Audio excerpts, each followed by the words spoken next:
Hi friends, Shri Lakshmi Chennakesava స్వామి ఆలయం రెండవ దక్షిణ కాశీగా పిలువబడే పుష్పగిరి క్షేత్రం. శ్రీ మహావిష్ణువు శివుడు పాదం మోపిన పవిత్రమైన పుణ్యక్షేత్రం. కనిపిస్తుంది కదా ఈ పినాకిని నది.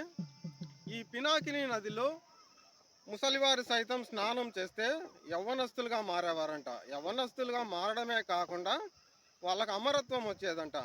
అలాంటి నది ఎలా మారింది, ఇక్కడ శివుడు విష్ణుమూర్తి పాదం మోపి ఎలా మోపారు, తర్వాత ఇక్కడ ఆంజనేయ స్వామి పాదం కూడా ఉంది. ఇలా చెప్పుకుంటూ పోతే పంచనదులు కలిసే మహాపుణ్యది కాశీ, రెండవది పుష్పగిరి అని మనం చెప్పుకోవచ్చు. ఈ చరిత్ర గురించి చెప్తే అవి శిథిలావస్థకు చేరి పూర్తిగా పడిపోయాయి. తర్వాత 28 దేవాలయాలు మాత్రమే ఇక్కడ నిలిచి ఉన్నాయి. ఆ 28 దేవాలయాలు కూడా చాలా వరకు శిథిలావస్థకు చేరుకున్నాయి.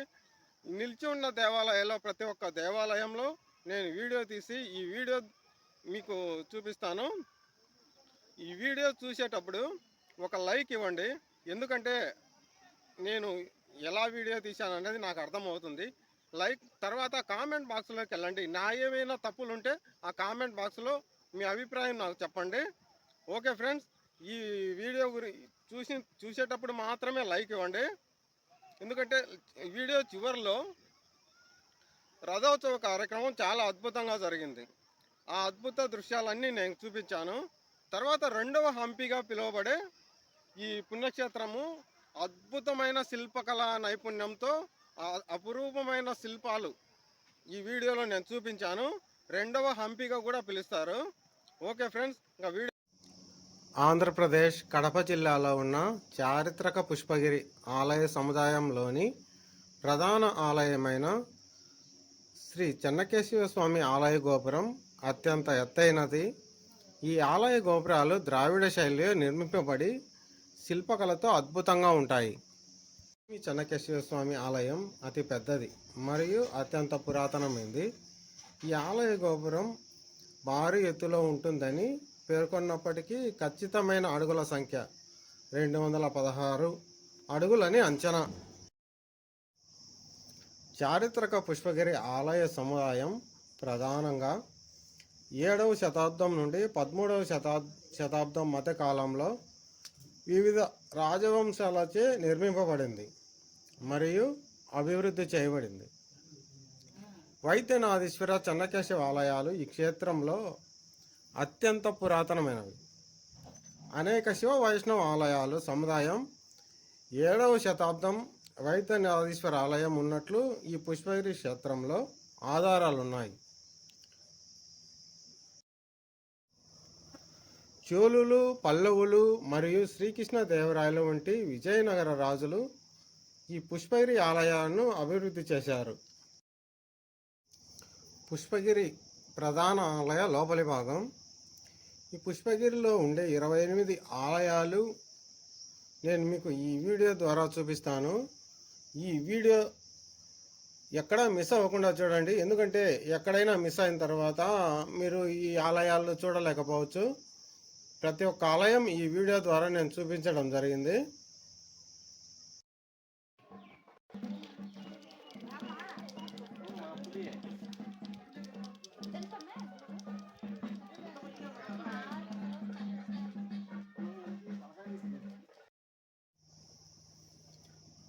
బ్రహ్మం గారి కాలజ్ఞానం ప్రకారం ప్రధాన ఆలయ గోపురం పై భాగాన కనిపిస్తుంది కదా గోపురం,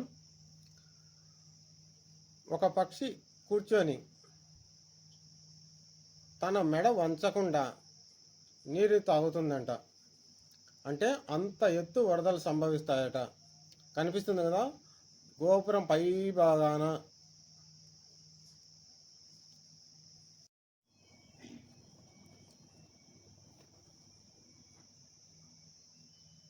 మనకు అక్కడ కనిపిస్తుంది కదా శ్రీ ఆంజనేయ స్వామి వారు తన పవిత్రమైన పాదం మోపిన స్థలం. లోపల చీకటిగా ఉన్నందువల్ల ఏమీ కనిపించడం లేదు. మందిరాన్ని చూడండి బాగా.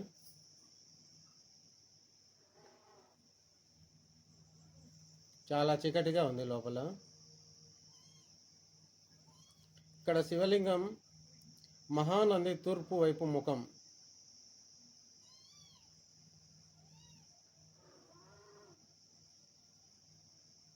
ఇక్కడ ఒక మందిరం కనిపిస్తుంది.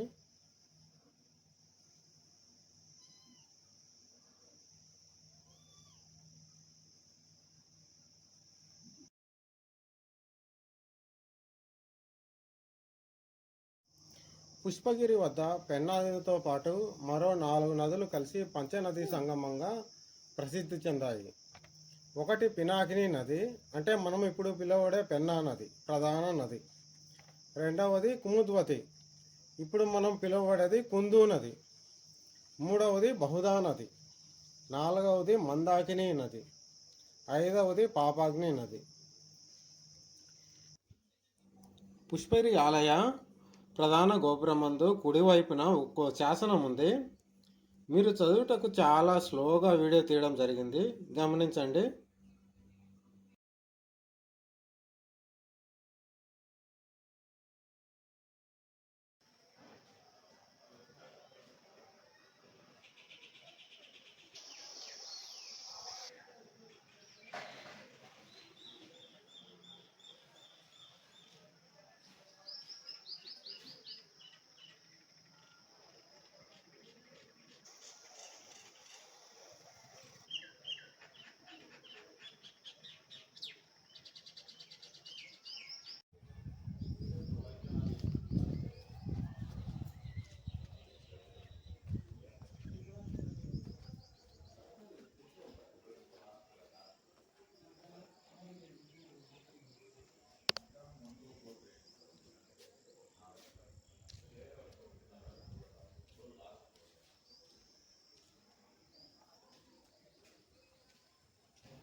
హంపి తర్వాత రెండవ హంపిగా ఈ పుష్పగిరి క్షేత్రాన్ని ఇస్తారు.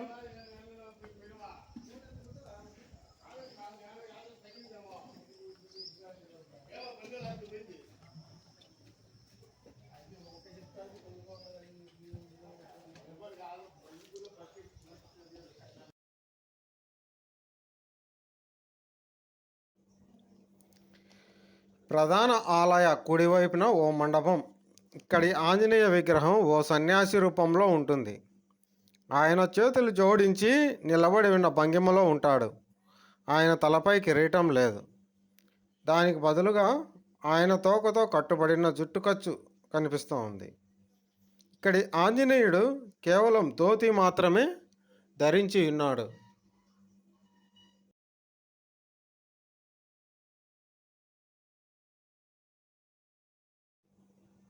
ప్రధాన ఆలయ గోపురమందు కుడివైపున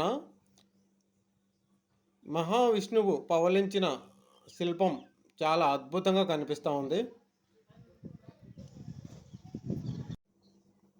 ఇక్కడ కనిపిస్తున్న చిన్న ధోతి లాగా ఉంది కదా, పైన కనిపిస్తున్న ఒక రంధ్రం, ఆ రంధ్రం పైనుండి 3 రాళ్ళు మాత్రమే కింది రంధ్రంలో కరెక్ట్గా వేయాలి. మనం ఏవైనా కోరికలు కోరుకున్న ఎడల ఆ 3 రాళ్ళలో ఒక్క రాయి ఆ రంధ్రంలో పడితే మన కోరిక నెరవేరుతుందని ఇక్కడ భక్తుల నమ్మకం.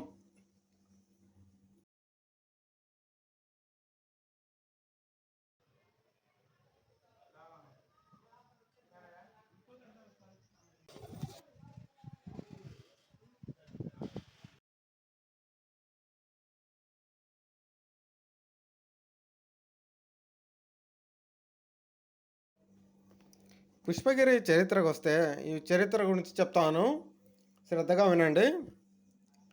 కాశ్యప మహర్షికి 2 భార్యలు. ఒకరు కద్రువ, 2 వినత. ఓసారి కద్రువ వినత కలిసి ఓ ఆట ఆడుకుంటూ పందెం వేసుకుంటారు. ఆ పందెంలో ఓడిపోయిన వారు గెలిచిన వారికి దాసిలా పని చేయాలని షరతు పెట్టుకుంటారు. ఆ పందెంలో వినత ఓడిపోవడంతో కద్రువాకు దాసిలా పని చేసేది. అప్పుడు వినతకు జన్మించిన గరుత్మంతుడు తన తల్లి బానిసత్వం నుండి విముక్తి కలిగించమని కద్రువను అడుగుతాడు. అప్పుడు ఆ కద్రువ తన ఇంద్రలోకంలో ఉండే అమృతాన్ని తెచ్చిస్తే వినతకు స్వేచ్ఛనిస్తానని చెప్తుంది.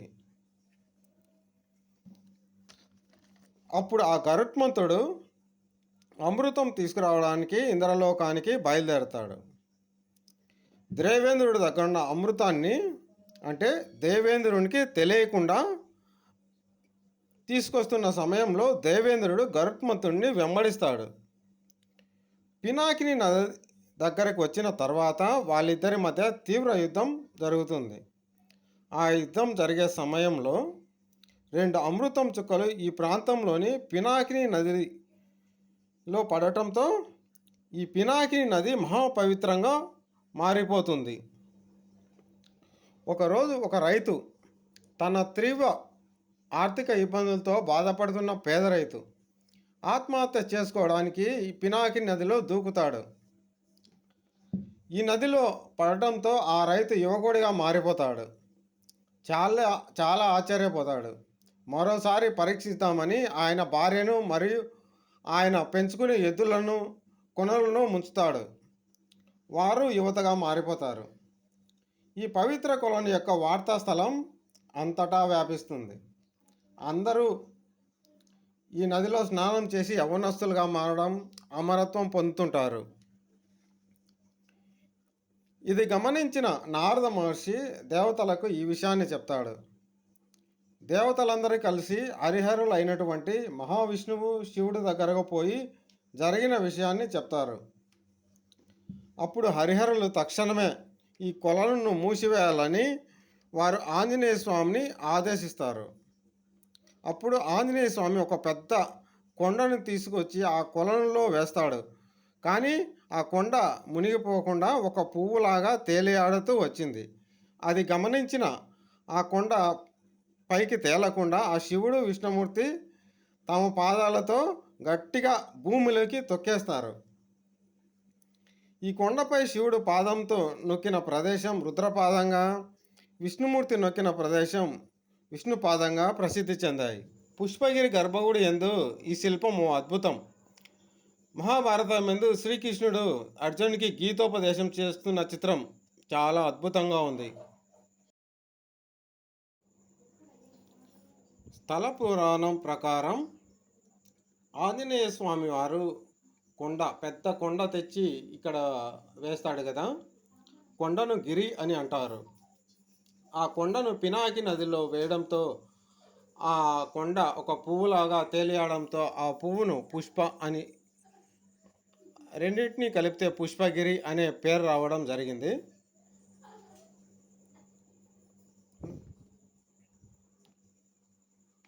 పుష్పగిరి శిల్పకళ వైభవానికి ప్రతీకగా నిలుస్తూ భక్తులను ఆకట్టుకుంటుంది. పుష్పగిరి చెన్నకేశవ ఆలయం ఇక్కడ విష్ణుమూర్తి చెన్నకేశవ స్వామిగా, శివుడు చంద్రమౌళీశ్వరుడిగా పూజలు అందుకుంటూ భక్తులను కోరికలు తీర్చే కొంగు బంగారంగా విరజిల్లుతున్నారు. ఈ పుష్పగిరి ప్రధాన గోపుర గర్భగుడి ఆలయమందు ప్రతి ఒక్క శిల్పం ఓ అద్భుతం. ఇక్కడ అనేక గుర్రాలు, ఏనుగులు, ఎంతో అద్భుతమైన శిల్పకళా నైపుణ్యంతో శిల్పులు చెక్కడం జరిగింది. అంతేకాకుండా అనేక మంది దేవతలు ఇక్కడ మనకు దర్శనమిస్తారు. ఈ ఆలయం యందు ఏనుగులు, గుర్రాలు, ప్రతి ఒక్క శిల్పం ఓ ప్రత్యేక ఆకర్షణగా నిలుస్తుంది. అందుకే ఈ పుష్పగిరి క్షేత్రాన్ని 2వ హంపీగా పిలుస్తారు. అంటే హంపి తర్వాత అంత శిల్పాలు మనం ఈ పుష్పగిరిలోనే చూడవచ్చు. ఈ శిల్పాలను చూస్తుంటే ఎవరైనా పక్కకు చూపు తిప్పుకోలేనంత అద్భుతంగా ఉంటాయండి శిల్పాలు.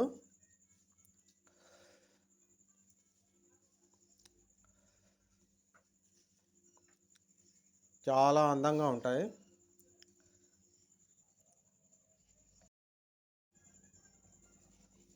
ఇక్కడ శివాలయం మనకు కనిపిస్తూ ఉంది. ఇక్కడ శాసనం కూడా కనిపిస్తూ ఉంది. చాలా స్లోగా వీడియో తీశాను ఇక్కడ, మీకు చదివేంత వీలుగా ఉండడానికి. కనిపిస్తున్నాయి కదా శాసనాలు.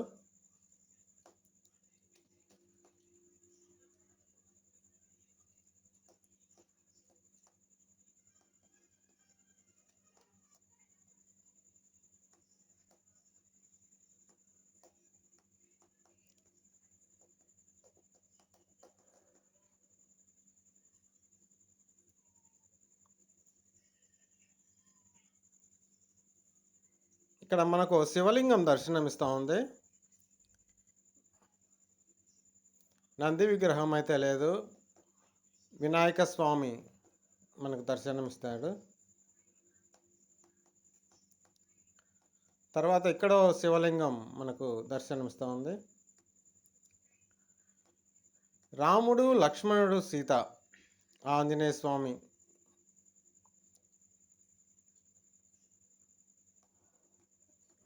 ఈ ఆలయం మందు ఆంజనేయ స్వామి కూడా మనకు దర్శనమిస్తాడు.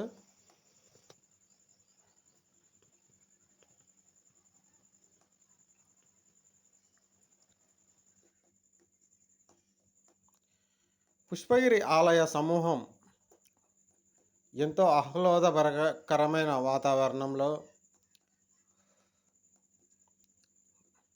ఎటువైపు చూసినా చల్లటి వాతావరణం. ఇక్కడ శివాలయం మనకు కనిపిస్తూ ఉంది. ఇక్కడ నుంచి చూస్తే పినాకిని నది చాలా స్పష్టంగా కనిపిస్తుంది.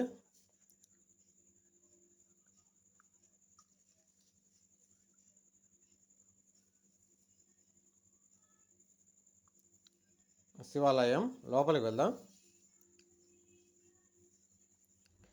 ఇక్కడ నందీశ్వరుడు తూర్పు వైపు ముఖం. త్రికుటేశ్వర ఆలయం కొండ దిగువన పుష్పగిరి గ్రామం నందు మనకు త్రికుటేశ్వర ఆలయం కనిపిస్తుంది. చాలా అద్భుతమైన ప్రదేశం.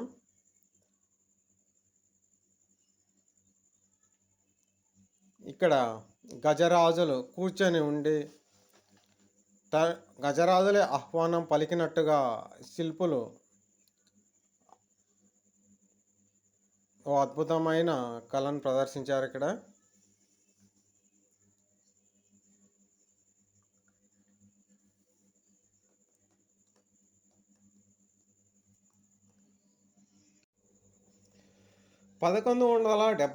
క్రీ.శకం 1255లో నిర్మింపబడిన సాధారణ ముఖ మండపంతో కూడిన త్రికోణాలయాన్ని కలిగి ఉన్న తూర్పు ముఖంగా ఉంది.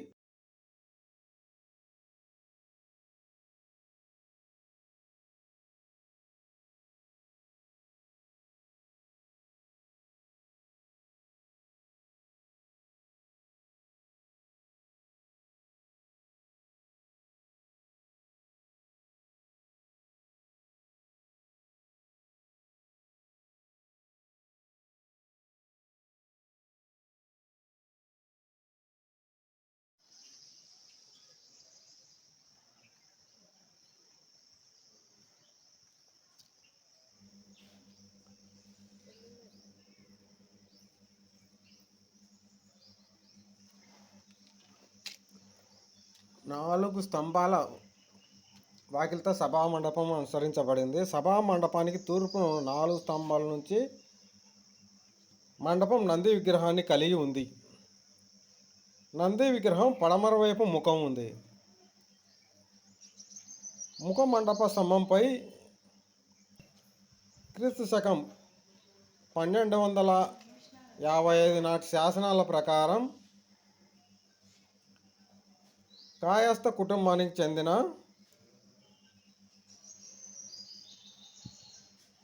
కమలాదేవి కమరేశ్వరి మందిరాన్ని స్థాపించడం జరిగింది.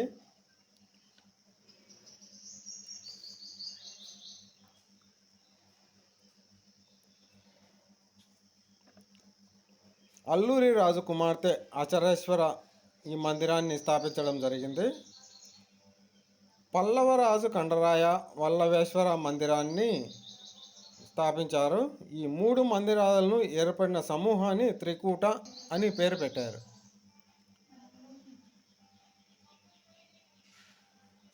ఇక్కడ శివయ్యను దర్శించుకుందాము.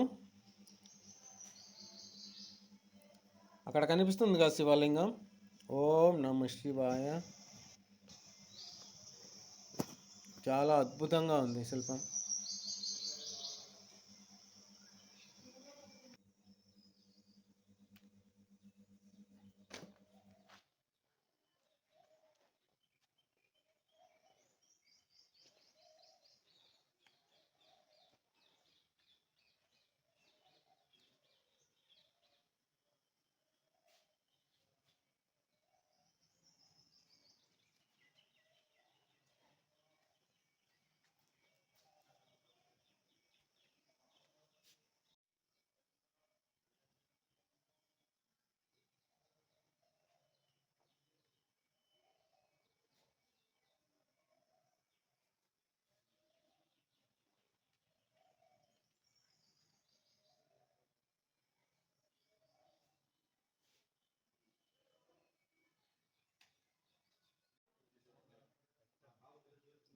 వైద్యనాథస్వామి ఆలయం. ఈ దేవాలయం త్రికుటేశ్వర దేవాలయానికి ఆగ్నేయంగా ఉంది. ఈ దేవాలయం పడమర వైపుకు తిరిగి 3 అంతస్తుల గోపురాలు కలిగి ఉంది. ఈ దేవాలయాన్ని చోళరాజులు నిర్మించారు. ఈ ఆలయంలో 2 గర్భగుడులు ఉన్నాయి. ఒకటి వైద్యనాథ స్వామి, 2 కామాక్షి దేవికి అంకితం చేయబడింది.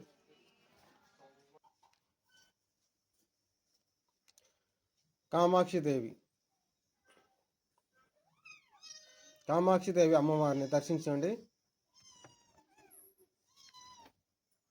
కామాక్షి ఆలయంలో ఉత్తర గోపుర ద్వారం నుండి ప్రవేశించగానే ఎడమ వైపు శ్రీచక్రం కనిపిస్తుంది. శ్రీ చెన్నకేశవ స్వామి, లక్ష్మీ చెన్నకేశవ స్వామి. ఈ ఆలయంలో వివిధ హిందూ దేవతల యొక్క అనేక శిలాశిల్పాలు మరియు ఉబ్బెత్తు చిత్రాలతో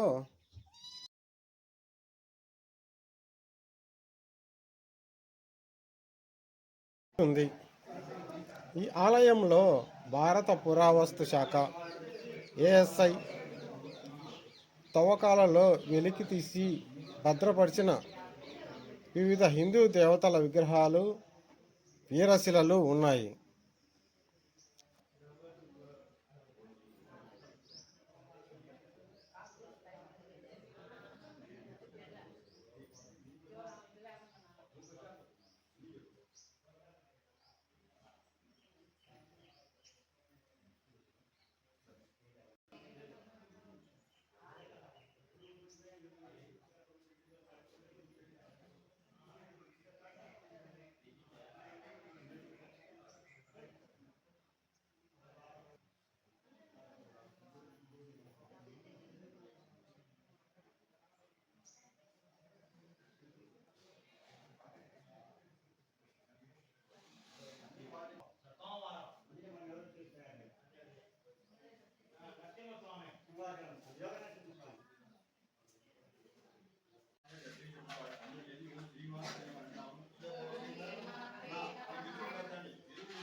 వైద్యనాథేశ్వర స్వామి, శ్రీ లక్ష్మీ చెన్నకేశవ స్వామి బ్రహ్మోత్సవాల సందర్భంగా అంగరంగ వైభవంగా నిర్వహించడం జరిగింది.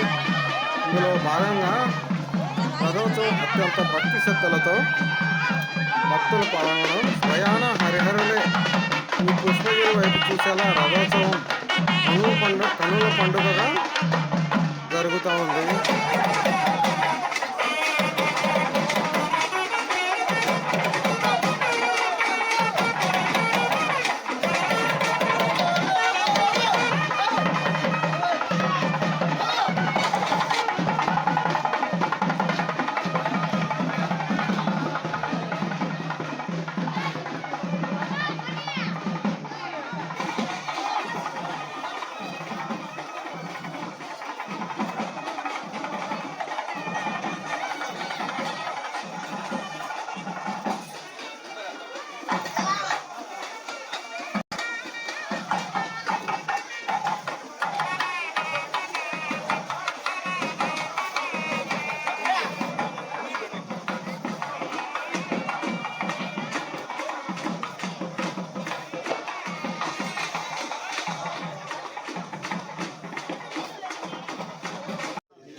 పుష్పగిరి గ్రామం నందు సూర్య భగవానుడి ఆలయం ప్రత్యక్షంగా చూస్తున్నాము. పుష్పగిరిలో శ్రీ చెన్నకేశ్వర స్వామి ఆలయం ప్రతిరోజు జరిగే పూజా కార్యక్రమాలు. సుప్రభాతం ఉదయం 5 గంటల నుండి 5:30 వరకు. స్వామివారి అభిషేకం ఉదయం 5:30 నుండి 6:30 వరకు. అర్చన మరియు అలంకారం 6:30 నుండి 7 గంటల వరకు. స్వర్ణ దర్శనం ఉదయం 7 గంటల నుండి మధ్యాహ్నం వరకు 12:30 వరకు ఉంటుందండి. సాయంత్రం అభిషేకం 4 గంటల నుండి 4:30 వరకు. సాయంత్రం స్వర్ణ దర్శనం 4:30 నుండి రాత్రి 9 గంటల వరకు. ఈ ఆలయం ఉదయం 6 గంటల నుండి రాత్రి 7:30 వరకు తెరిచి ఉంటుంది. సోమవారము, శనివారాలు పండుగలకు ప్రత్యేక పూజా కార్యక్రమాలు ఇక్కడ ఉంటాయి. ఓకే ఫ్రెండ్స్, ఈ వీడియో చూశారు కదా. ఈ వీడియో చూసేటప్పుడే లైక్ చేయండి. మీకు ఈ వీడియో నచ్చితే సబ్స్క్రైబ్ చేసుకోండి, షేర్ చేయండి. ఈ వీడియో తీయడానికి కొంచెం చాలా కష్టపడ్డాను. ఓకే ఫ్రెండ్స్, సబ్స్క్రైబ్ చేసుకోండి, షేర్ చేయండి, మర్చిపోవద్దు.